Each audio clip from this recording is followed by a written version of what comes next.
Hi, my name is Emily O'Dwyer, and I'm talking about presidential candidate Pete Buttigieg. Presidential candidate Pete Buttigieg is being compared to President Barack Obama in his ideology, but I doubt you've even heard his name, let alone pronounced it. The Washington Post referred to him as the most interesting mayor you've never heard of.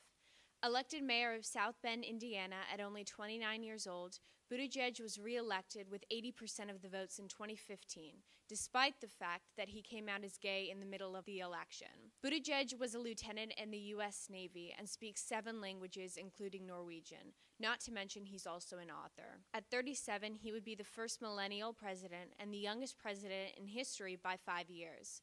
When asked why he wouldn't wait a couple more years before running, he responded, "I don't think you do this because you want to do it someday. I think you run for any office because you think the needs of the office meet the moment and what you bring to the table." Being a millennial, Buttigieg was part of the first school shooting generation, a generation that supplied the most troops after 9/11. He believes that millennials will be on the business end of climate change.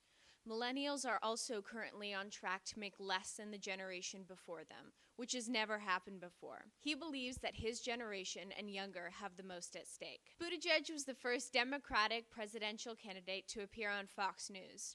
When asked about climate change and his stance on the Green New Deal, he said he believes that it's more of a goal than a plan, and that scientifically, the right year to do that was yesterday, and we've got to do this. When talking about restoring manufacturing jobs and getting votes in the Midwest, he is being realistic about the fact that we cannot travel back in time and have the same types of manufacturing jobs as we did in the 50s. Technology and the economy have changed, and we must change with it. He also wants to make some changes to the Supreme Court. At the moment, when a justice steps down, the current president rushes to get a judge who is from his party. We've got to make some type of structural form to depoliticize the Supreme Court, said Buttigieg. I have to be honest that I'm worried about the 2020 election. I personally do not support President Donald Trump's ideology because I find that it is filled with hatred, unrealistic, and going in the wrong direction for the nation.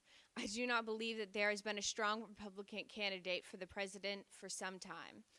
People are currently more focused on labels such as political parties when we should be focused on the ideas and values of candidates. I believe our nation is at a turning point, and as of now, I think Buttigieg will be the one to bring our country to a new age.